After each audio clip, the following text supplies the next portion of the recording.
ನೆನೆ ನೋಡ್ತಾ ಇದ್ವಿ, ಒಂದು ವೇಳೆ separate set of books of accounts ಅನ್ನ ಅವ್ರು ಏನಾದ್ರು ಪ್ರಿಪೇರ್ ಮಾಡಿದ್ರೆ ಇನ್ಕಮ್ ಮತ್ತೆ ಎಕ್ಸ್ಪೆಂಡಿಚರ್ ಪ್ರಿಯರ್ ಟು ಇನ್ಕಾರ್ಪೊರೇಷನ್ ಪೀರಿಯಡ್ ಅಲ್ಲಿ ಎಷ್ಟು ಇನ್ಕಮ್ ಇತ್ತು, ಹಾಗೆ ಆಫ್ಟರ್ ಇನ್ಕಾರ್ಪೊರೇಷನ್ ಪೀರಿಯಡ್ ಅಲ್ಲಿ ಎಷ್ಟು ಇನ್ಕಮ್ ಇತ್ತು ಅಂತ ಮಾಹಿತಿ ಕೊಟ್ಟಿದ್ದು. ಹಾಗೇನೇನೆ ಪ್ರಿಯರ್ ಟು ಇನ್ಕಾರ್ಪೊರೇಷನ್ ಪೀರಿಯಡ್ ಅಲ್ಲಿ ಎಷ್ಟು ಎಕ್ಸ್ಪೆಂಡಿಚರ್ ಇದೆ, ಆಫ್ಟರ್ ಇನ್ಕಾರ್ಪೊರೇಷನ್ ಪೀರಿಯಡ್ ಅಲ್ಲಿ ಎಷ್ಟು ಎಕ್ಸ್ಪೆಂಡಿಚರ್ ಆಗಿದೆ ಅಂತಕ್ಕಂಥ ಕ್ಲಿಯರ್ ಇನ್ಫಾರ್ಮೇಶನ್ ಏನಾದರೂ ನಮಗೆ ಇದ್ರೆ ನಾವು ಸಪರೇಟ್ ಆಗಿ ಸ್ಟೇಟ್ಮೆಂಟ್ ಅವರು ಪ್ರಿಪೇರ್ ಮಾಡಿದ್ದು, ಸಪರೇಟ್ ಸ್ಟೇಟ್ಮೆಂಟ್ ಅನ್ನು ಅವರು ಪ್ರಿಪೇರ್ ಮಾಡಿ ನಮಗೆ ಮಾಹಿತಿನ ಒದಗಿಸಿದ್ರೆ ಅಲ್ಲಿ ಬರುವಂತಹ ಪ್ರೀ ಇನ್ಕಾರ್ಪೊರೇಷನ್ ಪ್ರಾಫಿಟ್ ಅನ್ನ ನಾವು ಈಸಿಯಾಗಿ ಕ್ಯಾಲ್ಕುಲೇಟ್ ಮಾಡಬಹುದು. ಆದ್ರೆ ಇಲ್ಲಿ ಏನಾಗುತ್ತೆ, ಒಂದು ಟೋಟಲಿ ಒಂದು ಫೈನಾನ್ಷಿಯಲ್ ಇಯರ್ 12 months ಪೀರಿಯಡ್ ಅನ್ನ ಸ್ಟೇಟ್ಮೆಂಟ್ ಅನ್ನ ಕೊಡೋದ್ರಿಂದ ನಾವು ಸ್ವಲ್ಪ ಡಿಫಿಕಲ್ಟೀಸ್ ಅನ್ನ ಫೇಸ್ ಮಾಡಬೇಕಾಗುತ್ತೆ. ಸೊ ಅಂದ್ರೆ ಇಲ್ಲಿ ನಾವೇನ್ ಮಾಡಬೇಕು, ಅವರು ಕೊಟ್ಟಿರ್ತಕ್ಕಂಥ ಮಾಹಿತಿ ಒಂದು 12 ತಿಂಗಳುಗಳಿಗೆ ಇರುತ್ತೆ. ಅಂದ್ರೆ ಒಟ್ಟಾರೆ ಒಂದು ಫೈನಾನ್ಷಿಯಲ್ ಇಯರ್ಗೆ ಸಂಬಂಧಪಟ್ಟಂತ ಮಾಹಿತಿಯನ್ನ ಕೊಟ್ಟಿರ್ತಾರೆ.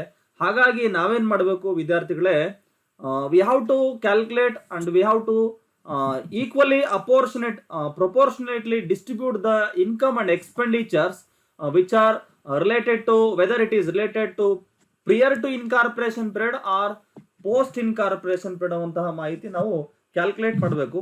ಅದನ್ನ ನಾವು ಫೈಂಡ್ ಔಟ್ ಮಾಡಬೇಕಾದ್ರೆ so we have some of the important calculations here. Calculations ಅಲ್ಲಿ ಮೊದಲೇ ಕ್ಯಾಲ್ಕುಲೇಷನ್ ಏನಪ್ಪಾ ಇಂಪಾರ್ಟೆಂಟ್ ಅಂತಂದ್ರೆ ಸೇಲ್ಸ್ ರೇಷಿಯೋವನ್ನ ನಾವು ಫೈಂಡ್ ಔಟ್ ಮಾಡಬೇಕಾಗುತ್ತೆ. ಸೇಲ್ಸ್ ರೇಷಿಯೋ ಅಂದ್ರೆ ವೆರಿ ಸಿಂಪಲ್ ನೋಡಿ. ಸೇಲ್ಸ್ ರೇಷಿಯೋ ಅಂತಂದ್ರೆ ಏನು, January 1st 2021 ಇಂದ 31st December 2021 ವರೆಗೂ ನಿಮಗೆ ಆಗಿರತಕ್ಕಂತ ಒಟ್ಟಾರೆ ಇನ್ಕಮ್ ಅಂಡ್ ಎಕ್ಸ್ಪೆಂಡಿಚರ್ ಮಾಹಿತಿಯನ್ನ ಕೊಟ್ಟಿದ್ದಾರೆ. ಒಂದು ಪ್ರಾಫಿಟ್ ಅಂಡ್ ಲಾಸ್ ಅಕೌಂಟ್ ಅನ್ನ ಕೊಟ್ಟಿದ್ದಾರೆ ಅಂತ ಭಾವಿಸಿ. ಅದರಲ್ಲಿ ಏನಾಯ್ತು, ಈ ಮಧ್ಯದ ಒಂದು ಪೀರಿಯಡ್ ಅಲ್ಲಿ ಅಂದ್ರೆ January 1st 2021 ಇಂದ 31st December 2021 ಈ ಇನ್ ಬಿಟ್ವೀನ್ ಯಾವಾಗ ಅಂತಂದ್ರೆ ಜೂನ್ 30 2021ಕ್ಕೆ ಏನಾಗಿದೆ, ಇನ್ಕಾರ್ಪೊರೇಷನ್ ಆಗಿದೆ. ಓಕೆ, ಜೂನ್ 30ರ ನಂತರ ಇರುವಂತಹ ಪೀರಿಯಡ್ ಅಂದ್ರೆ ಜುಲೈ 1 2021ರಿಂದ ಡಿಸೆಂಬರ್ 31 2021 ನಾವು ಏನಂತ ಕರಿತೀವಿ ಅಂದ್ರೆ ಅದನ್ನ ಪೋಸ್ಟ್ ಇನ್ಕಾರ್ಪೊರೇಷನ್ ಪೀರಿಯಡ್ ಅಂತ ಕರಿತೀವಿ. ಪೋಸ್ಟ್ ಇನ್ಕಾರ್ಪೊರೇಷನ್ ಪೀರಿಯಡ್ ಅಂತ ಕರಿತೀವಿ. ಹಾಗೇನೇ ಈ January 1 ಮತ್ತೆ 30 ಜೂನ್, 1st January 2021 ಇಂದ 30 June 2021ಗೂ ಈ 6 month ಪೀರಿಯಡ್ ಇದೆಯಲ್ಲ, ಅದನ್ನ ನಾವು ಏನಂತ ಕರಿಬಹುದು ಅಂತಂದ್ರೆ ಪ್ರೀ ಇನ್ಕಾರ್ಪೊರೇಷನ್ ಪೀರಿಯಡ್ ಅಂತ ಕರಿತೀವಿ. ಓಕೆ, ಸೊ ಈ ಪೀರಿಯಡ್ ಅನ್ನ ನೀವು ಕ್ಯಾಲ್ಕುಲೇಷನ್ ಮಾಡುವಂಥದ್ದು ಬಹಳ ಇಂಪಾರ್ಟೆಂಟ್. ಫಾರ್ ಎಕ್ಸಾಂಪಲ್ ಇದೇ ಮಾಹಿತಿನಲ್ಲಿ ಅವ್ರು ಹೇಳ್ತಾರೆ ನಿಮಗೆ ಏನು, ಕಂಪನಿಯಲ್ಲಿ ಒಟ್ಟಾರೆಯಾಗಿ 1,20,000 ಸೇಲ್ಸ್ ಆಗಿದೆ ಒಂದು 12 ತಿಂಗಳಲ್ಲಿ, ಅಂದ್ರೆ ಒಂದು 1 year ಟೋಟಲಿ 1 ಫೈನಾನ್ಷಿಯಲ್ ಇಯರ್ ಅಂದ್ರೆ 1st January 2021 ಇಂದ 31st December 2021 ವರೆಗೂ ಕೂಡ ಅಂದ್ರೆ 12 months ಪೀರಿಯಡ್ ಏನಿದೆ, ಈ 12 months ಪೀರಿಯಡ್ ಅಲ್ಲಿ 1,20,000 rupees ಏನಾಗಿದೆ, ಸೇಲ್ಸ್ ಆಗಿದೆ ಅಂತ ಭಾವಿಸಿ. ಅವ್ರು ಕೊಟ್ಟಿದ್ದಾರೆ ಮಾಹಿತಿ. ಹಾಗಾದ್ರೆ ಇದರಲ್ಲಿ ಪ್ರೀ ಇನ್ಕಾರ್ಪೊರೇಷನ್ ಪೀರಿಯಡ್ ಅನ್ನ ಸೇಲ್ಸ್ ಎಷ್ಟು ಅಂತ ನೋಡಿದ್ರೆ ನಾವೇನ್ ಮಾಡ್ಬೇಕು, ಇಲ್ಲಿ ನೋಡಿ ಫಸ್ಟ್ 6 month, ಆ ನಂತರ ಜೂನ್ ನಂತರ ಅಂದ್ರೆ July 1st ಇಂದ ಈ ಕಡೆ 6 month ಆಗುತ್ತಲ್ವಾ, ಅಂದ್ರೆ ರೇಷಿಯೋ ಏನಾಯ್ತು ಅಲ್ಲಿ 6:6 ಆಯ್ತಲ್ವಾ. ಅಂದ್ರೆ ಕ್ಯಾನ್ಸಲೇಷನ್ ಮಾಡಬಹುದು, 6 ಅಂದ್ರೆ 1:1. ಅಂದ್ರೆ ಇಲ್ಲಿ ಇರುವಂತಹ 1,20,000 ಶೇರ್ಸ್ ಅನ್ನ ನೀವೇನ್ ಮಾಡಬಹುದು, 2ರಿಂದ ಭಾಗ ಮಾಡಬಹುದು, 2ರಿಂದ ಡಿವೈಡ್ ಮಾಡಬಹುದು. So that your sales ratio will B 1:1. So ಈ ರೀತಿ ಸೇಲ್ಸ್ ರೇಷಿಯೋ ಮತ್ತೆ ಡೇಟ್ ಆಧಾರದ ಮೇಲೆ ಟೈಮ್ ರೇಷಿಯೋವನ್ನು ಕೂಡ ನೀವು ಕ್ಯಾಲ್ಕುಲೇಟ್ ಮಾಡ್ಕೋಬೇಕು. ಓಕೆ, ಹಾಗಾಗಿ ನೀವು ಈ ಪ್ರಾಬ್ಲಮ್ ಅಲ್ಲಿ ಅಂದ್ರೆ ಈ ಚಾಪ್ಟರ್ ನಲ್ಲಿ ಪ್ರಾಫಿಟ್ ಪ್ರಿಯರ್ ಟು ಇನ್ಕಾರ್ಪೊರೇಷನ್ ಅನ್ನ ಫೈಂಡ್ ಔಟ್ ಮಾಡಬೇಕು ಅಥವಾ ಪ್ರಾಫಿಟ್ ಆಫ್ಟರ್ ಇನ್ಕಾರ್ಪೊರೇಷನ್ ಅನ್ನ ಫೈಂಡ್ ಔಟ್ ಮಾಡಬೇಕು ಅನ್ನೋದಾದ್ರೆ ನೀವು ಮೊದಲನೇದಾಗಿ ಏನ್ ಮಾಡಬೇಕು, ಸೇಲ್ಸ್ ಎಷ್ಟಾಗಿದೆ, ಸೇಲ್ಸ್ ರೇಷಿಯೋ ಎಷ್ಟು ಬರುತ್ತೆ ಅಂತ ನೋಡಬೇಕು. ಹಾಗೇನೆ ಇನ್ಕಾರ್ಪೊರೇಷನ್ ಪೀರಿಯಡ್ ಏನ್ ಹೇಳಿದ್ದಾರೆ, ಡೇಟ್ ಏನ್ ಹೇಳಿದ್ದಾರೆ, ಯಾವಾಗ ಇನ್ಕಾರ್ಪೊರೇಷನ್ ಆಯ್ತು. ಓಕೆ, ಇನ್ಕಾರ್ಪೊರೇಷನ್ ಪೀರಿಯಡ್ ಡೇಟ್ ಏನು, ಅದು ಯಾವಾಗ ಇನ್ಕಾರ್ಪೊರೇಷನ್ ಆಗಿದೆ, ಅಲ್ಲಿಂದ ನಾವು ಡೇಟ್ ನೋಡ್ತಾ ಹೋದ್ರೆ ಡಿವೈಡ್ ಮಾಡ್ತಾ ಹೋದ್ರೆ ಆ ಮಂತ್ಸ್ ಅನ್ನ ಟೈಮ್ ರೇಷಿಯೋ ಕೂಡ ಬರುತ್ತೆ. Okay, so time ratio, sales ratio ಈ 2 ಕ್ಯಾಲ್ಕುಲೇಷನ್ ಅನ್ನು ನಾವು ಮುಂಚೆ ಮಾಡ್ಕೊಳ್ಬೇಕು. ಯಾಕೆ ಈ ರೇಷಿಯೋಸ್ ಮಾಡ್ಕೋಬೇಕಪ್ಪ ಅಂತಂದ್ರೆ so there are some of the expenditure. ನೋಡಿ, ಕೆಲವೊಂದು ಎಕ್ಸ್ಪೆಂಡಿಚರ್ ಇರುತ್ತೆ, ಇಲ್ಲಿ ನೀವು ಗಮನಿಸಬಹುದು. ಕಾಣಿಸ್ತಿದೆ. ನೋಡಿ, ಇಲ್ಲಿ ಅಡ್ವರ್ಟೈಸ್ಮೆಂಟ್ ಅಂತ ಎಕ್ಸ್ಪೆಂಡಿಚರ್ ಇದೆಯಲ್ವಾ, ಈ ಅಡ್ವರ್ಟೈಸ್ಮೆಂಟ್ ಎಕ್ಸ್ಪೆಂಡಿಚರ್ ಅನ್ನ ನಾವು ಯಾವ ರೇಷಿಯೋ ಪ್ರಕಾರ ಅಪೋರ್ಷನೇಟ್ ಮಾಡಬೇಕು, ಅಂದ್ರೆ ಡಿಸ್ಟ್ರಿಬ್ಯೂಟ್ ಮಾಡಬೇಕು ಅಂತ ನೋಡ್ತಾ ಹೋದ್ರೆ, ನಾವು ಅಡ್ವರ್ಟೈಸ್ಮೆಂಟ್ ಎಕ್ಸ್ಪೆಂಡಿಚರ್ ಯಾಕೆ ಖರ್ಚು ಮಾಡ್ತೀವಿ? ಯಾರಾದ್ರೂ ಹೇಳ್ತೀರಾ? ಅಡ್ವರ್ಟೈಸ್ಮೆಂಟ್ ಎಕ್ಸ್ಪೆಂಡಿಚರ್ ಯಾಕೆ ಮಾಡ್ತೀವಪ್ಪ? ಪ್ರಾಡಕ್ಟ್ ನ ಸೇಲ್ ಮಾಡಕ್ ಅಂದ್ರೆ ಹೆಚ್ಚು ಹೆಚ್ಚು ವಸ್ತುಗಳನ್ನ ನಾವು ಸೇಲ್ಸ್ ಮಾಡಬೇಕು ಅಲ್ವಾ, ಅಂದ್ರೆ ಪ್ರಮೋಟ್ ಮಾಡಬೇಕು, ಪ್ರಾಡಕ್ಟ್ಸ್ ಅನ್ನು ನಾವು ಪ್ರಮೋಟ್ ಮಾಡಬೇಕು, ಪ್ರಮೋಷನ್ ಆಕ್ಟಿವಿಟೀಸ್ಗೋಸ್ಕರ ನಾವು ಬಳಸ್ಕೊಳ್ತೀವಿ. ಅಂದ್ರೆ ಸೇಲ್ಸ್ ಪ್ರಮೋಷನ್ ಪರ್ಪಸ್ ನಾವು ಅಡ್ವರ್ಟೈಸ್ಮೆಂಟ್ ಎಕ್ಸ್ಪೆಂಡಿಚರ್ ಮಾಡ್ತೀವಿ. ಹಾಗೇನೆ ಕ್ಯಾರೇಜ್ ಔಟ್ವರ್ಡ್ಸ್ ಅಂತಂದ್ರೆ ಈಗ ಒಂದ್ ರೀತಿ ಟ್ರಾನ್ಸ್ಪೋರ್ಟೇಷನ್ ಕಾಸ್ಟ್ ಇದ್ದಾಗೆ. ಈ ಟ್ರಾನ್ಸ್ಪೋರ್ಟೇಷನ್ ಕಾಸ್ಟ್ ಯಾವಾಗ ಬರುತ್ತೆ? ನಾವು ಮೆಟೀರಿಯಲ್ ಅನ್ನ ಸೇಲ್ ಮಾಡಿದ್ರೆ ಬರುತ್ತೆ ಅಲ್ವಾ, ಪ್ರಾಡಕ್ಟ್ ಗಳನ್ನ ಸೇಲ್ ಮಾಡೋದು, ನಮ್ಮ ಕಸ್ಟಮರ್ಗೆ ಸೇಲ್ ಮಾಡುವಾಗ ಆ ಮೆಟೀರಿಯಲ್ ನಾವೇನ್ ಮಾಡಬೇಕು, ಒಂದು ಟ್ರಾನ್ಸ್ಪೋರ್ಟೇಷನ್ ಮುಖಾಂತರ ಹಾಕಿ ಕಳಿಸ್ಬೇಕು. ಸೊ ಆ ಕ್ಯಾರೇಜ್ ಔಟ್ವರ್ಡ್ಸ್ ಯಾಕೆ ಖರ್ಚು ಮಾಡಿದೀವಿ ಅಂತಂದ್ರೆ, in order to maximise the sales ಅಲ್ವಾ, ಸೇಲ್ಸ್ ಮಾಡ್ಲಿಕ್ಕೋಸ್ಕರನೇ ಮಾಡಿರುವಂತದ್ದು. ಹಾಗೆ ಇನ್ನೊಂದಿದೆ ಕಮಿಷನ್ ಆನ್ ಸೇಲ್ಸ್. ನಾವು ಸೇಲ್ಸ್ ಮಾಡ್ತಾ ಇದೀವಲ್ಲ, ನಮ್ಮ ಏಜೆಂಟ್ಗಳಿಗೆ ಕಮಿಷನ್ ಕೊಡ್ತೀವಿ. ಯಾಕೆ ಕಮಿಷನ್ ಕೊಡ್ತಾ ಇದೀವಿ? ಅವ್ರು ಹೆಚ್ಚು ಹೆಚ್ಚು ಸೇಲ್ಸ್ ಮಾಡ್ಲಿ, ಜಾಸ್ತಿ ಸೇಲ್ಸ್ ಮಾಡ್ಲಿ ಅನ್ನೋ ಕಾರಣಕ್ಕೆ ನಾವೇನ್ ಮಾಡ್ತೀವಿ, ಕಮಿಷನ್ ಅನ್ನ ಕೊಡ್ತೀವಿ. ಹಾಗಾದ್ರೆ ಈ ಕಮಿಷನ್ ಎಕ್ಸ್ಪೆಂಡಿಚರ್ ಯಾಕೆ ಬಂತು? Because of sales. And then ಇನ್ನೊಂದು ಪಾಯಿಂಟ್ ಇದೆ, ಸೆಲ್ಲಿಂಗ್ ಎಕ್ಸ್ಪೆಂಡಿಚರ್ ಅಂತ ಹೇಳಿ. ಸೇಲ್ಸ್ ಎಕ್ಸ್ಪೆಂಡಿಚರ್ ಅಂದ್ರೆ ಎಲ್ಲಾ ತರದ travelling expenditure, sales promotion expenditure, sales men ಸ್ಯಾಲರಿಗಳೆಲ್ಲವೂ ಕೂಡ ಯಾಕೆ ಕೊಡ್ತಾ ಇದೀವಿ? ಸೇಲ್ಸ್ ಪ್ರಮೋಷನ್ ಮಾಡ್ಲಿಕ್ಕೇನೆ ಕೊಡ್ತಾ ಇದೀವಿ. ಹಾಗೇನೆ ಇನ್ನೊಂದು ಟ್ರಾವೆಲರ್ಸ್ ಕಮಿಷನ್ ಅಂತೇಳಿ, ಅಂದ್ರೆ ನಮ್ಮ ಕಂಪನಿಯಲ್ಲಿ ಕೆಲಸ ಮಾಡ್ತಕ್ಕಂತ ಮಾರ್ಕೆಟಿಂಗ್ ಎಕ್ಸಿಕ್ಯೂಟಿವ್ಸ್ ಗಳಿಗೆ ಒಂದಷ್ಟು ಟ್ರಾವೆಲಿಂಗ್ ಅಲೋಯನ್ಸ್ ಅನ್ನ, ಕಮಿಷನ್ ಅನ್ನ ಕೊಡಬೇಕು. ಯಾಕೆ ಕೊಡಬೇಕು ಅಂತಂದ್ರೆ, ಅವ್ರು ನಮ್ಮ ಕಂಪನಿಯ ಸೇಲ್ಸ್ ಅನ್ನ ಹೆಚ್ಚು ಮಾಡ್ಲಿ ಅನ್ನೋ ಕಾರಣಕ್ಕೆ, ಸೇಲ್ಸ್ ಜಾಸ್ತಿ ಮಾಡ್ಲಿ ಅಂತೇಳಿ. ಹಾಗೇನೆ ಡಿಸ್ಕೌಂಟ್ ಆನ್ ಸೇಲ್ಸ್. ಡಿಸ್ಕೌಂಟ್ ಅನ್ನು ಯಾಕೆ ಕೊಡ್ತೀವಿ? In order to maximise the sales ಅಲ್ವಾ. ಸೊ ಹಾಗಾಗಿ ಡಿಸ್ಕೌಂಟ್ ಆನ್ ಸೇಲ್ಸ್ ಎಕ್ಸ್ಪೆಂಡಿಚರ್ ಕೂಡ ಸೇಲ್ಸ್ ರೇಷಿಯೋ ಪ್ರಕಾರ ನಾವು ಅಪೋರ್ಷನೇಟ್ ಮಾಡಬೇಕಾಗುತ್ತೆ. ಹಾಗೆ ದೆನ್ ಇನ್ನೊಂದು ಪಾಯಿಂಟ್ ಇದೆ, ಬ್ಯಾಡ್ ಡೆಟ್ಸ್ ಅಂತ ಎಕ್ಸ್ಪೆಂಡಿಚರ್ ಇದೆ. ಬ್ಯಾಡ್ ಡೆಟ್ಸ್ ಅಂದ್ರೆ ಏನು ನಿಮಗೆ ಗೊತ್ತಾ ಇದೆ? ಬ್ಯಾಡ್ ಡೆಟ್ಸ್ ಯಾವಾಗ ಕ್ರಿಯೇಟ್ ಆಗುತ್ತೆ? ನಾವು ಒಂದು ವೇಳೆ ಕ್ರೆಡಿಟ್ ಸೇಲ್ಸ್ ಅನ್ನ ಮಾಡಿದ್ರೆ, ಓಕೆ, ಕಂಪನಿ ಏನಾದ್ರೂ ಕ್ರೆಡಿಟ್ ಸೇಲ್ಸ್ ಅನ್ನ ಮಾಡಿದ್ರೆ, ಆ ಕ್ರೆಡಿಟ್ ಸೇಲ್ಸ್ ಇಂದಾಗಿ ನಷ್ಟ ಆಯ್ತು, ಲಾಸ್ ಆಯ್ತು. ಲಾಸ್ ಯಾಕಾಯ್ತು? Because of bad debts. Bad debts ಏನಾದ್ರೂ ಕಂಪನಿಯಲ್ಲಿ ಕ್ರಿಯೇಟ್ ಆದ್ರೆ, ಆ ಬ್ಯಾಡ್ ಡೆಟ್ಸ್ ಅನ್ನ ನಾವು ಸೇಲ್ಸ್ ಲಾಸ್ ಅಂತಾನೆ ಟ್ರೀಟ್ ಮಾಡಬಹುದು. ಅಂದ್ರೆ ಸೇಲ್ಸ್ ಇಂದಾಗಿ, ಕ್ರೆಡಿಟ್ ಸೇಲ್ಸ್ ಇಂದಾಗಿ ಆಗಿರುವಂತಹ ಲಾಸ್ ಅಂತಾನೆ ನಾವು ಅರ್ಥ ಮಾಡ್ಕೊಳ್ಬೇಕಾಗುತ್ತೆ. ಹಾಗಾಗಿ ಬ್ಯಾಡ್ ಡೆಟ್ಸ್ ಅನ್ನು ಕೂಡ ನಾವು ಸೇಲ್ಸ್ ರೇಷಿಯೋ ಆಧಾರದ ಮೇಲೆ ಡಿಸ್ಟ್ರಿಬ್ಯೂಟ್ ಮಾಡ್ತಾ ಬರಬೇಕು. ಓಕೆ ಮೈ ಡಿಯರ್ ಸ್ಟೂಡೆಂಟ್ಸ್, ಇಲ್ಲಿ ಇರ್ತಕ್ಕಂಥ ಒಟ್ಟಾರೆ ಎಕ್ಸ್ಪೆಂಡಿಚರ್ ಏನಪ್ಪಾ ನೋಡಿ, ಒಂದು advertisement expenditure, carriage outwards, commission on sales, selling expenditure, travelling expenditure ಅಥವಾ travellers commission, discount on sales, bad debts, ಈ ಎಲ್ಲಾ ಎಕ್ಸ್ಪೆಂಡಿಚರ್ ಗಳನ್ನು ಕೂಡ ನೀವೇನ್ ಮಾಡಬೇಕು, ಫೈನಲಿ ಸೇಲ್ಸ್ ರೇಷಿಯೋ ಪ್ರಕಾರ ಹಂಚಬೇಕಾಗುತ್ತೆ, ಸೇಲ್ಸ್ ರೇಷಿಯೋ ಪ್ರಕಾರ ಡಿಸ್ಟ್ರಿಬ್ಯೂಟ್ ಮಾಡಬೇಕಾಗುತ್ತೆ. ನೋಡಿ, ಇಲ್ಲಿರುವಂತಹ ಎಲ್ಲ expenditure, advertisement expenditure, carriage outwards, commission on sales, sales expenditure, I mean selling expenditure, travellers commission ಅಥವಾ travelling expenditure, travellers allowance, discount on sales, sales man executive, sales executive salary, bad debts, ಈ ಎಲ್ಲಾ ಎಕ್ಸ್ಪೆಂಡಿಚರ್ಗಳು ಕೂಡ final intention ಏನು ಅಂತಂದ್ರೆ, in order to maximise the sales. Okay, sales maximise ಮಾಡ್ಲಿಕ್ಕೋಸ್ಕರನೇ ನಾವು ಏನು ಈ ಎಕ್ಸ್ಪೆಂಡಿಚರ್ ಗಳನ್ನ ನಾವು ಮಾಡ್ತಾ ಇದೀವಿ. ಹಾಗಾಗಿ ಈ ಎಲ್ಲಾ ಎಕ್ಸ್ಪೆಂಡಿಚರ್ ಗಳನ್ನು ಕೂಡ ನಾವೇನ್ ಮಾಡಬೇಕು, ಸೇಲ್ಸ್ ರೇಷಿಯೋ ಪ್ರಕಾರ ನಾವು ಅಲೋಕೇಟ್ ಮಾಡ್ತಾ ಬರಬೇಕು. ಓಕೆ, ಸೊ ನೆನ್ಪಿಟ್ಕೊಳ್ಳಿ, ಒಂದು ಇಂಪಾರ್ಟೆಂಟ್ ಆಸ್ಪೆಕ್ಟ್, ಸೇಲ್ಸ್ ರೇಷಿಯೋ ಪ್ರಕಾರ ಯಾವ್ಯಾವ ಎಕ್ಸ್ಪೆಂಡಿಚರ್ ಮಾಡಬೇಕು ಅಂದ್ರೆ ಇಲ್ಲಿದೆ. ಈ ಎಲ್ಲಾ ಐಟಮ್ಸ್ ಕೂಡ ಸೇಲ್ಸ್ ರೇಷಿಯೋ ಪ್ರಕಾರ ಡಿಸ್ಟ್ರಿಬ್ಯೂಟ್ ಮಾಡಬೇಕು. ಇನ್ನು ನೆಕ್ಸ್ಟ್ ನೋಡ್ತಾ ಹೋಗೋಣ, time ratio. Okay, time ratio ಪ್ರಕಾರ ಯಾವ್ಯಾವ ಎಕ್ಸ್ಪೆಂಡಿಚರ್ ಗಳನ್ನ ನಾವು ಮಾಡಬೇಕು ಅಂತೇಳಿ. ರೈಟ್, ಇನ್ಕಾರ್ಪೊರೇಷನ್ ಆದ ಡೇಟು, ಆ ಡೇಟ್ ಮುಖಾಂತರ ನಾವೇನ್ ಮಾಡ್ಬೋದು, ಪ್ರೀ ಇನ್ಕಾರ್ಪೊರೇಷನ್ ಪೀರಿಯಡ್ ಯಾವುದು, ಪೋಸ್ಟ್ ಇನ್ಕಾರ್ಪೊರೇಷನ್ ಪೀರಿಯಡ್ ಯಾವುದು ಅಂತೇಳಿ. ಅಂದ್ರೆ ಸೊ ಅಲ್ಲಿ ನಾವು ಆಗ್ಲೇ ಡೇಟ್ ನೋಡಿದ್ವಲ್ಲ, 1 January 2021 ಇಂದ 30 June 2021 ವರೆಗೂ ಕೂಡ ಪ್ರೀ ಇನ್ಕಾರ್ಪೊರೇಷನ್ ಪೀರಿಯಡ್ ಅಂತ ನಾವು ಡಿಸೈಡ್ ಮಾಡಿದ್ವಿ ಅಲ್ವಾ, ಪ್ರೀ ಇನ್ಕಾರ್ಪೊರೇಷನ್ ಪೀರಿಯಡ್ ಅಂತೇಳಿ. ಹಾಗಾದ್ರೆ July 1, 2021 31 December 2021 ಈ 6 ತಿಂಗಳ ಪೀರಿಯಡ್ ಏನಿದೆಯಲ್ಲ, ಇದು ಪೋಸ್ಟ್ ಇನ್ಕಾರ್ಪೊರೇಷನ್ ಪೀರಿಯಡ್ ಅಂತ ನಾವು ಡಿಸೈಡ್ ಮಾಡಿದ್ವಿ. ರೈಟ್, ಹಾಗಾದ್ರೆ ಈ ಪ್ರಾಬ್ಲಮ್ ಅಲ್ಲಿ, ಅಂದ್ರೆ ಈ ಒಂದು ಎಕ್ಸಾಂಪಲ್ ಅಲ್ಲಿ ಟೈಮ್ ರೇಷಿಯೋ 1:1 ಬಂದಿತ್ತಲ್ವಾ. ಈ 1:1 ರೇಷಿಯೋ ಪ್ರಕಾರ, ಅಂದ್ರೆ ಟೈಮ್ ರೇಷಿಯೋ ಪ್ರಕಾರ ಯಾವ್ಯಾವ ಎಕ್ಸ್ಪೆಂಡಿಚರ್ ಗಳನ್ನ ನಾವು ಅಲೋಕೇಟ್ ಮಾಡಬೇಕು ಅಂತ ನೋಡ್ತಾ ಹೋದ್ರೆ ಇವೆಲ್ಲವೂ ಕೂಡ ಯೂಶುವಲಿ ಫಿಕ್ಸ್ಡ್ ಎಕ್ಸ್ಪೆಂಡಿಚರ್ ಆಗಿರುತ್ತೆ. ಆ ಫಿಕ್ಸ್ಡ್ ಎಕ್ಸ್ಪೆಂಡಿಚರ್ ಗಳು ನೋಡಿ, ಎಕ್ಸಾಂಪಲ್ ಸ್ಯಾಲರಿ ನಾವು ಮಂತ್ಲಿ ಒನ್ಸ್ ಪೇಮೆಂಟ್ ಮಾಡ್ತೀವಲ್ವಾ, ಸೊ ತಿಂಗಳಿಗೊಮ್ಮೆ ಪೇಮೆಂಟ್ ಮಾಡ್ತಾ ಹೋಗ್ತೀವಿ. ಹಾಗಾಗಿ ಸ್ಯಾಲರಿ ಟೈಮ್ ಪ್ರಕಾರ ನಾವು ಪೇಮೆಂಟ್ ಮಾಡೋದು. Monthly wise is nothing but it indicates the time, right? And then so rent and taxes ಕೂಡ timely 6 month one time taxes payment ಮಾಡಬಹುದು, ಅಥವಾ 3 months one time taxes payment ಮಾಡಬಹುದು, ಅಥವಾ ಇಯರ್ಲಿ ಒನ್ಸ್ ನಾವು taxes ಅನ್ನ payment ಮಾಡಬಹುದು. So ಇವೆಲ್ಲವೂ ಕೂಡ ನಾವು ನೋಡ್ತಾ ಹೋದ್ರೆ ರೆಂಟ್ ಮತ್ತೆ ಟ್ಯಾಕ್ಸಸ್ ಕೂಡ ಟೈಮ್ ಪ್ರಕಾರನೇ ನಾವು ಪೇಮೆಂಟ್ ಮಾಡ್ತೀವಿ. On the basis of time, months ಆಧಾರದ ಮೇಲೆ ನಾವು ಸ್ಯಾಲರಿನೂ ಪೇಮೆಂಟ್ ಮಾಡ್ತೀವಿ, ರೆಂಟ್ ಮತ್ತೆ ಟ್ಯಾಕ್ಸಸ್ ಅನ್ನು ಪೇಮೆಂಟ್ ಮಾಡ್ತೀವಿ. ಇನ್ನು ಆಫೀಸ್ ಎಕ್ಸ್ಪೆಂಡಿಚರ್, ಆಫೀಸಲ್ಲಿ ಆಗ್ತಕ್ಕಂಥ ಎಕ್ಸ್ಪೆಂಡಿಚರ್ ಎಲ್ಲವೂ ಕೂಡ ಟೈಮ್ ರೇಷಿಯೋ ಆಧಾರದ ಮೇಲೆನೆ ನಾವು ಡಿವೈಡ್ ಮಾಡ್ತಾ ಬರಬೇಕು. ಸೊ ಹಾಗಾಗಿ ಟೈಮ್ ರೇಷಿಯೋ ಫಾಲೋ ಮಾಡಬೇಕು ಇಲ್ಲಿ ಕೂಡ ಆಫೀಸ್ ಎಕ್ಸ್ಪೆಂಡಿಚರ್ ಅಲ್ಲಿ.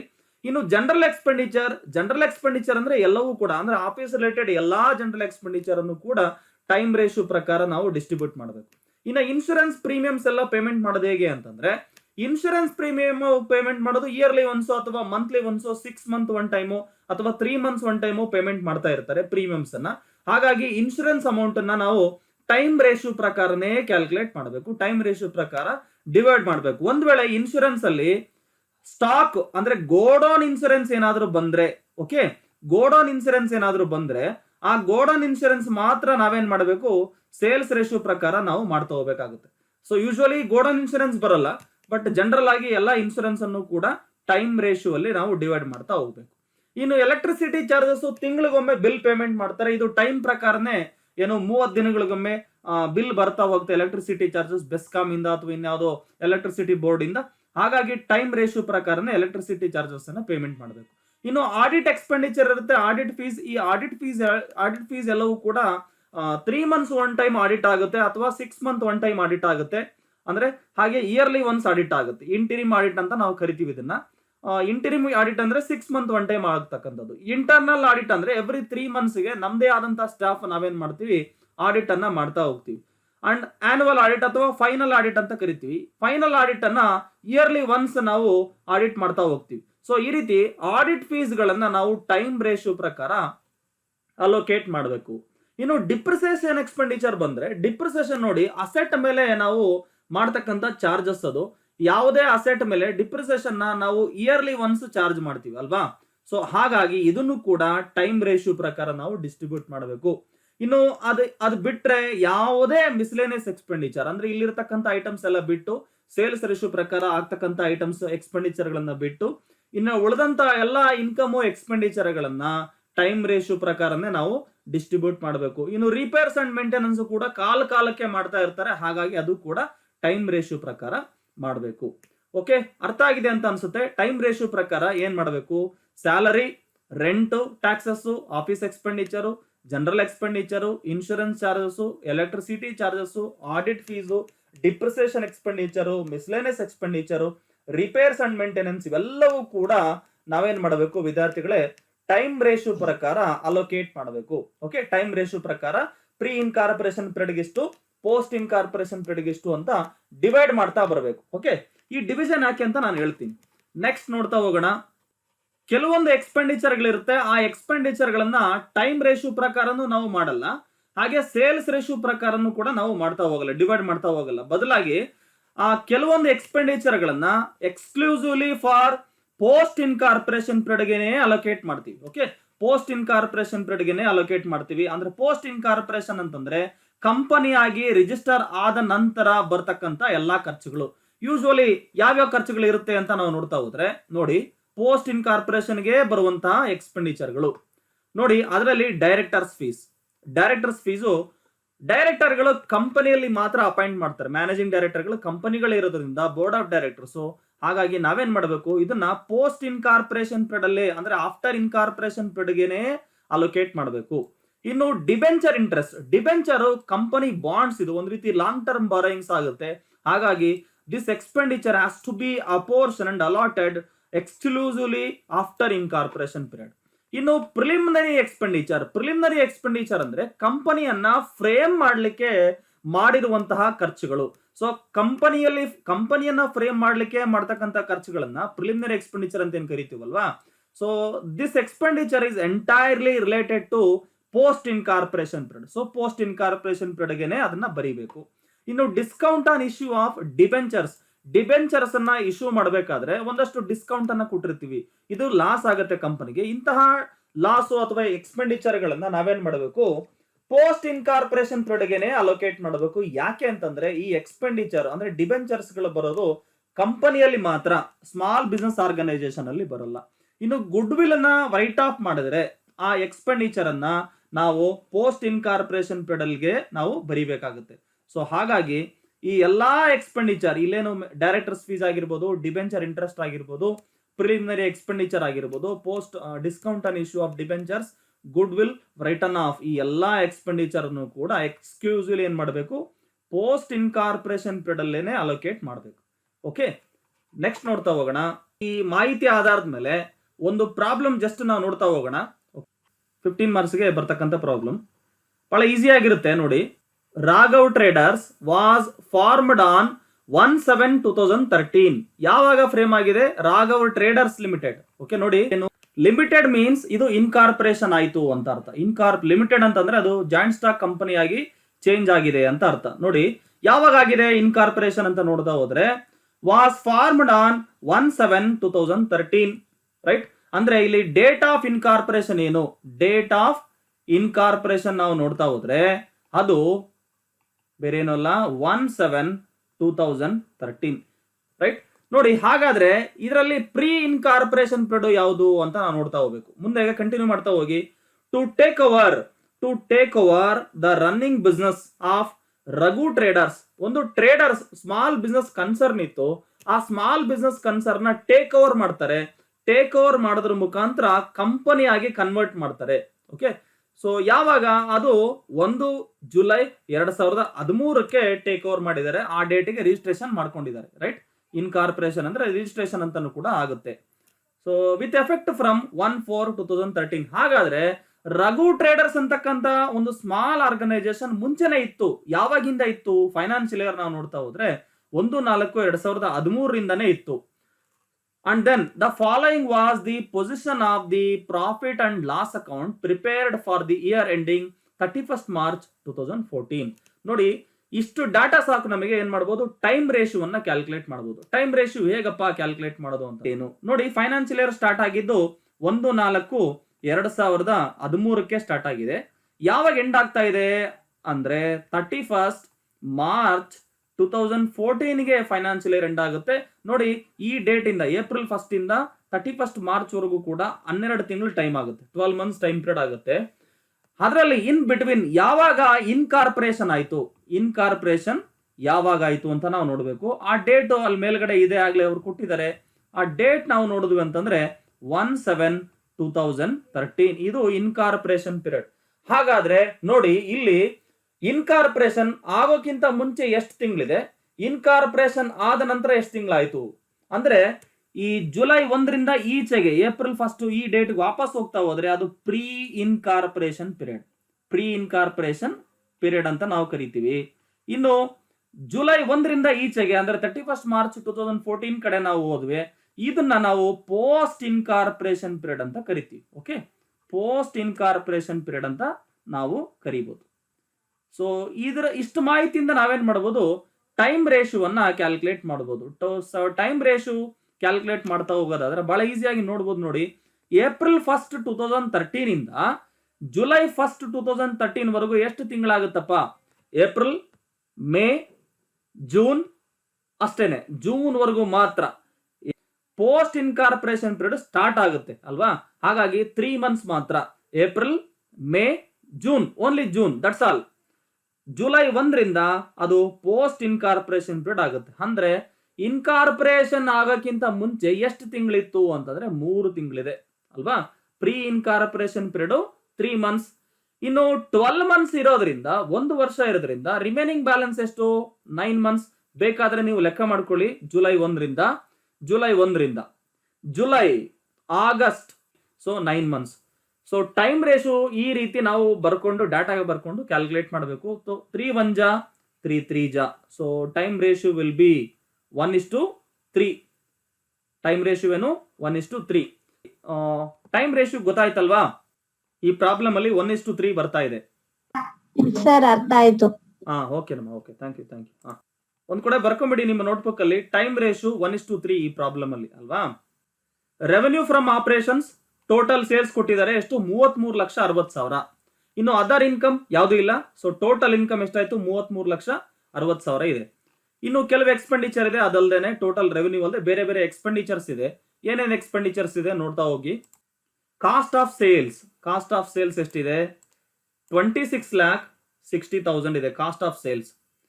ಟೈಮ್ ರೇಷಿಯೋ ಪ್ರಕಾರ ಯಾವ ಎಕ್ಸ್ಪೆಂಡಿಚರ್ ಗಳನ್ನ ಹಾಕ್ಬೇಕು, ಹಾಗೆ ಸೇಲ್ಸ್ ರೇಷಿಯೋ ಪ್ರಕಾರ ಯಾವ ಎಕ್ಸ್ಪೆಂಡಿಚರ್ ಗಳನ್ನ ನಾವು ಡಿವೈಡ್ ಮಾಡ್ತಾ ಬರಬೇಕು ಅಂತ ನೋಡಿದೀವಿ.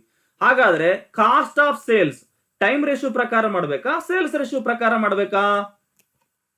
ಸೇಲ್ಸ್ ರೇಷಿಯೋ ನಿಮ್ಮ ನೋಟ್ಬುಕ್ ಅಲ್ಲಿ ಮಾರ್ಕ್ ಮಾಡ್ತಾ ಹೋಗಿ. ಕಾಸ್ಟ್ ಆಫ್ ಸೇಲ್ಸ್ ಅನ್ನ ಸೇಲ್ಸ್ ರೇಷಿಯೋ ಪ್ರಕಾರ ಡಿವೈಡ್ ಮಾಡಬೇಕು. ಓಕೆ. ಇನ್ನು ಸ್ಯಾಲರೀಸ್ ಅಂಡ್ ಅಲಯನ್ಸಸ್, ಸ್ಯಾಲರೀಸ್ ಅಂತಂದ್ರೆ ಟೈಮ್ ರೇಷಿಯೋ ಅಲ್ವಾ. ಸ್ಯಾಲರೀಸ್ ನಾವು ನೋಡಿದೀವಿ ಪ್ರೀವಿಯಸ್ ಸ್ಲೈಡ್ ಅಲ್ಲಿ, ಟೈಮ್ ರೇಷಿಯೋ ಪ್ರಕಾರ ಡಿವೈಡ್ ಮಾಡಬೇಕು. ಇಂಟ್ರೆಸ್ಟ್ ಆನ್ ಡಿಬೆಂಚರ್ಸ್, ಇದನ್ನ ಯಾವ ರೀತಿ ಡಿವೈಡ್ ಮಾಡಬೇಕು? Time ratio sales ratio? ನೋಡಿ, ಇದು ಟೈಮ್ ರೇಷಿಯೋ ಅಲ್ಲ, ಸೇಲ್ಸ್ ರೇಷಿಯೋ ಅಲ್ಲ. ಯಾಕೆ ಅಂತಂದ್ರೆ ಡಿಬೆಂಚರ್ಸ್ ಬರೋದು ಲಿಮಿಟೆಡ್ ಕಂಪನಿಯಲ್ಲಿ ಮಾತ್ರ ಬರುತ್ತೆ. ಸೊ ಲಿಮಿಟೆಡ್ ಕಂಪನಿಯಲ್ಲಿ ಮಾತ್ರ ಬರೋದ್ರಿಂದ ಇದನ್ನ ಪೋಸ್ಟ್ ಇನ್ಕಾರ್ಪೊರೇಷನ್ ಪೀರಿಯಡ್ಗೆನೆ ಟೋಟಲ್ ಅಮೌಂಟ್ ಅನ್ನ ಬರೀಬೇಕು. ಅಂದ್ರೆ ಇಲ್ಲಿರೋ ಟೋಟಲ್ ಅಮೌಂಟ್ ಎಷ್ಟು? 18,000 ಫುಲ್ ಅಮೌಂಟ್ ಅನ್ನು ಕೂಡ ಪೋಸ್ಟ್ ಇನ್ಕಾರ್ಪೊರೇಷನ್ ಕಾಲಮ್ ಅಲ್ಲಿ ಬರೀಬೇಕು. ಗೊತ್ತಾಯ್ತಲ್ವಾ? ನೆಕ್ಸ್ಟ್ ನೋಡ್ತಾ ಹೋಗೋಣ. ಇಂಟ್ರೆಸ್ಟ್ ನಾವು ಟೈಮ್ ಪ್ರಕಾರ ಪೇಮೆಂಟ್ ಮಾಡ್ತಾ ಹೋಗ್ತೀವಿ ಅಲ್ವಾ, ಹಾಗಾಗಿ ಟೈಮ್ ರೇಷಿಯೋ. ಆದ್ರೆ ನೋಡಿ, ಇಲ್ಲಿ ಯಾವುದೇ ಡೇಟ್ ಕೊಟ್ಟಿಲ್ಲ ಅಂತಂದ್ರೆ ನಾವು ಟೈಮ್ ರೇಷಿಯೋ ಪ್ರಕಾರ ಡಿವೈಡ್ ಮಾಡಬಹುದಾಗಿತ್ತು. ಆದ್ರೆ ಅಲ್ಲೇನು ಒಂದು ಅಡ್ಜಸ್ಟ್ಮೆಂಟ್ ಹೇಳಿದ್ದಾರೆ. ಇಂಟ್ರೆಸ್ಟ್ ಯಾವ ಡೇಟ್ ವರೆಗೂ ಪೇಮೆಂಟ್ ಮಾಡಿದಾರಪ್ಪ ಅಂತಂದ್ರೆ ಸೆಪ್ಟೆಂಬರ್ 30. ಹಾಗಾದ್ರೆ ಇಲ್ಲಿ ಸ್ಟಾರ್ಟಿಂಗ್ ಡೇಟ್ ಯಾವುದು ಫೈನಾನ್ಸಿಯಲ್ ಇರೋ? 1 ಏಪ್ರಿಲ್ 2013 ಅಲ್ವಾ. 1 ಏಪ್ರಿಲ್ 2013. ಇಂಟ್ರೆಸ್ಟ್ ಯಾವ ಡೇಟ್ ವರೆಗೂ ಪೇಮೆಂಟ್ ಮಾಡಿದ್ದಾರೆ? 30 ಸೆಪ್ಟೆಂಬರ್ 2013. 30 ಸೆಪ್ಟೆಂಬರ್ 2013 ಅಂದ್ರೆ ಏಪ್ರಿಲ್ 1ರಿಂದ ಸೆಪ್ಟೆಂಬರ್ 30ರವರೆಗೂ ಎಷ್ಟು ತಿಂಗಳಾಯ್ತಪ್ಪ? April, May, June, July, August, September. ಎಷ್ಟು ತಿಂಗಳಾಗಿದೆ? 3+3 ಅಂದ್ರೆ 6 ಮಂತ್ ಆಯ್ತು. ಅಂದ್ರೆ ಇಲ್ಲಿ ಟೋಟಲ್ ಇಂಟ್ರೆಸ್ಟ್ ಏನಿದೆಯಲ್ಲ ಅಮೌಂಟ್ ಎಷ್ಟು? ಇಂಟ್ರೆಸ್ಟ್ ಅಮೌಂಟ್ 10,000 ಏನು ಇಂಟ್ರೆಸ್ಟ್ ಅಮೌಂಟ್ ಇದೆ. ಈ ಇಂಟ್ರೆಸ್ಟ್ ಅಮೌಂಟ್ ಪೇಮೆಂಟ್ ಮಾಡಿರೋದು 6 ತಿಂಗಳಿಗೆ ಮಾತ್ರ, ಓನ್ಲಿ ಫಾರ್ 6 ಮಂತ್. ಇದರಲ್ಲಿ ನಾವು ಏನ್ ನೋಡ್ಬೇಕು? ಪ್ರೀ ಇನ್ಕಾರ್ಪೊರೇಷನ್ ಪೀರಿಯಡ್ ಎಷ್ಟಿತ್ತು, ಪೋಸ್ಟ್ ಇನ್ಕಾರ್ಪೊರೇಷನ್ ಪೀರಿಯಡ್ ಎಷ್ಟಿತ್ತು ಅಂತ ನಾವು ನೋಡ್ತಾ ಹೋಗೋಣ. ಪೋಸ್ಟ್ ಇನ್ಕಾರ್ಪೊರೇಷನ್ ಪೀರಿಯಡ್ ಎಷ್ಟು ಇತ್ತು ಅಂತ ನಾವು ನೋಡ್ತಾ ಹೋಗೋಣ. ನೋಡಿ, ಇನ್ಕಾರ್ಪೊರೇಷನ್ ಆಗಿದ್ದು ಜುಲೈ 1ರಿಂದ. ಅದಕ್ಕಿಂತ ಮುಂಚೆ ಎಷ್ಟು ತಿಂಗಳಿತ್ತಪ್ಪ? 3 ಮಂತ್ಸ್ ಅಲ್ವಾ. 3 ಮಂತ್ಸ್ ತಾನೆ. ಹಾಗಾಗಿ ಏನ್ ಮಾಡ್ಬೇಕು ನೋಡಿ, ಇಲ್ಲಿ ಟೋಟಲ್ ಇರೋದೇ 6 ಮಂತ್. ಜೂನ್ ವರೆಗೂ 3 ತಿಂಗಳಾಗುತ್ತೆ. ಜೂನ್ ನಂತರ ಜುಲೈಯಿಂದ 9 ತಿಂಗಳು ಬರುತ್ತೆ ಪೋಸ್ಟ್ ಇನ್ಕಾರ್ಪೊರೇಷನ್ ಪೀರಿಯಡ್ ಅಲ್ಲಿ. ಆದ್ರೆ ಇವರು ಬಡ್ಡಿಯನ್ನ ಕಟ್ಟಿರುವಂತದ್ದು ಕೇವಲ 6 ತಿಂಗಳಿಗೆ ಮಾತ್ರ, 6 ಮಂತ್ಗೆ ಮಾತ್ರನೇ ಪೇಮೆಂಟ್ ಮಾಡಿದ್ದಾರೆ. ಏನ್ ಮಾಡ್ಬೇಕು? 3 ಮಂತ್ಸ್ ಅದರಲ್ಲಿ ಪ್ರೀ ಇನ್ಕಾರ್ಪೊರೇಷನ್ ಪೀರಿಯಡ್ ಬರೆದು ಬಿಡಬೇಕು. ಇನ್ನು remaining 3 months post incorporation period. ಇರೋದೇ 6 ಮಂತ್ ಅಲ್ವಾ. ಇರುವಂತ 6 ಮಂತ್ ಅಲ್ಲಿ 3 ಮಂತ್ಸ್ ಪ್ರೀ ಇನ್ಕಾರ್ಪೊರೇಷನ್ ಪೀರಿಯಡ್ ಆದ್ರೆ ಬ್ಯಾಲೆನ್ಸ್ ಎಷ್ಟು? 3 ಮಂತ್ಸ್ ತಾನೆ. ಸೊ ಅಂದ್ರೆ ಇಲ್ಲಿ ಹೊಸದಾಗಿ ಇದಕ್ಕೆ ರೇಷಿಯೋಸ್ ಅನ್ನ ನಾವು ಕ್ಯಾಲ್ಕುಲೇಟ್ ಮಾಡಬೇಕಾಗುತ್ತೆ. ಪರ್ಟಿಕ್ಯುಲರ್ಲಿ ಇಂಟ್ರೆಸ್ಟ್ಗೋಸ್ಕರ ಒಂದು ಹೊಸ ರೇಷಿಯೋ ಬರುತ್ತೆ. ಅದೇನು? 3:3. Pre incorporation period 3 months, post incorporation period 9 months ಇತ್ತು. ಆದ್ರೆ ನಾವು 9 ಮಂತ್ಸ್ ತಗೊಳ್ಳೋ ಆಗಿಲ್ಲ. ಯಾಕೆ ಅಂತಂದ್ರೆ ಆ ಬಡ್ಡಿಯನ್ನ ಕಟ್ಟಿರೋದು ಕೇವಲ ಸೆಪ್ಟೆಂಬರ್ 30ರವರೆಗೂ ಮಾತ್ರ, ಅಂದ್ರೆ 6 ತಿಂಗಳವರೆಗೂ ಮಾತ್ರ. ಸೊ ಹಾಗಾಗಿ ಹೊಸ ರೇಷಿಯೋ ಬರುತ್ತೆ 3:3. ಯಾವುದಕ್ಕೋಸ್ಕರ? ಪರ್ಟಿಕ್ಯುಲರ್ಲಿ ಈ ಇಂಟ್ರೆಸ್ಟ್ ಅಮೌಂಟಿಗೋಸ್ಕರ. ಸೊ 3:3 ಅಂತಂದ್ರೆ 3 1 ಅಂದ್ರೆ 1:1. 1:1 ಅಂತಂದ್ರೆ ಈಕ್ವಲ್ ಆಗಿ ನಾವು ನೋಡಿ 5,000 ಪ್ರೀ ಇನ್ಕಾರ್ಪೊರೇಷನ್ ಪೀರಿಯಡ್ಗೆ, ಇನ್ನು 5,000 ಪೋಸ್ಟ್ ಇನ್ಕಾರ್ಪೊರೇಷನ್ ಪೀರಿಯಡ್ಗೆ ಬರೀಬೇಕು. ಇನ್ನು ಡೈರೆಕ್ಟರ್ಸ್ ಫೀಸ್ ಹೇಗೆ ಬರೀಬೇಕಪ್ಪ? ಡೈರೆಕ್ಟರ್ಸ್ ಫೀಸು ಟೈಮ್ ರೇಷಿಯೋ ಪ್ರಕಾರ ಮಾಡಬೇಕಾ, ಸೇಲ್ಸ್ ರೇಷಿಯೋ ಪ್ರಕಾರ ಮಾಡಬೇಕಾ ಅಂತ ನೋಡ್ತಾ ಹೋದ್ರೆ, ಡೈರೆಕ್ಟರ್ಸ್ ಕೇವಲ ಕಂಪನಿಗಳಲ್ಲಿ ಮಾತ್ರ ಬರೋದ್ರಿಂದ ಇದನ್ನ ಪೋಸ್ಟ್ ಇನ್ಕಾರ್ಪೊರೇಷನ್ ಪೀರಿಯಡ್ ಅಲ್ಲೇ ಹಾಕ್ಬೇಕು. ಈ ಅಮೌಂಟ್ ಅನ್ನ, ಟೋಟಲ್ ಅಮೌಂಟ್ 18,000 ಏನ್ ಅಮೌಂಟ್ ಇದೆ, 18,000 rupees ಕಂಪ್ಲೀಟ್ ಅಮೌಂಟ್ ಅನ್ನು ಕೂಡ ಪೋಸ್ಟ್ ಇನ್ಕಾರ್ಪೊರೇಷನ್ ಪೀರಿಯಡ್ ಅಲ್ಲೇ ಬರೀಬೇಕು. ಇನ್ನು ರೆಂಟ್ ಅಂಡ್ ರೇಟ್ಸ್ ಆಗ್ಲೇ ನೋಡಿದೀವಿ. ರೆಂಟ್ ಅಂಡ್ ರೇಟ್ಸ್ ಯಾವ ರೇಷಿಯೋ ಪ್ರಕಾರ ಡಿಸ್ಟ್ರಿಬ್ಯೂಟ್ ಮಾಡ್ತೀರಾ? Time ratio time ratio. General expenditure, time ratio commission on sales, sales ratio advertisement, sales ratio depreciation. Time ratio depreciation ಯಾವಾಗಲೂ ಕೂಡ yearly once 6 month once charges ಮಾಡೋದ್ರಿಂದ time consider ಮಾಡಬೇಕಾಗುತ್ತೆ ಅಲ್ಲಿ. ಹಾಗಾಗಿ ಅದನ್ನ ಟೈಮ್ ರೇಷಿಯೋ ಪ್ರಕಾರ ಡಿವೈಡ್ ಮಾಡಬೇಕು. ಆಡಿಟ್ ಫೀಸ್ ಕೂಡ ಟೈಮ್ ಪ್ರಕಾರ ನಾವು ಪೇಮೆಂಟ್ ಮಾಡ್ತೀವಿ. ಸೊ ದಾಟ್ ಇದನ್ನು ಕೂಡ ಟೈಮ್ ರೇಷಿಯೋ ಪ್ರಕಾರ ನಾವು ಡಿವೈಡ್ ಮಾಡಬೇಕು. ಓಕೆ, ಗೊತ್ತಾಗಿದೆ ಅಲ್ವಾ ಮೈ ಡಿಯರ್ ಸ್ಟೂಡೆಂಟ್ಸ್? ಇದುವರೆಗೂ ಎಕ್ಸ್ಪೆಂಡಿಚರ್ ನ ಯಾವ್ಯಾವ ರೇಷಿಯೋ ಪ್ರಕಾರ ಅಲೋಕೇಟ್ ಮಾಡಬೇಕು ಅಂತ ನೋಡಿ. ಈಗ ಈ ಎಕ್ಸ್ಪೆಂಡಿಚರ್ ಗಳನ್ನ ಡಿಸ್ಕಸ್ ಮಾಡಿದೀವಿ, ಯಾವ್ಯಾವ ರೇಷಿಯೋ ಪ್ರಕಾರ ಡಿಸ್ಟ್ರಿಬ್ಯೂಟ್ ಮಾಡಬೇಕು ಅಂತ. Thank you my dear students.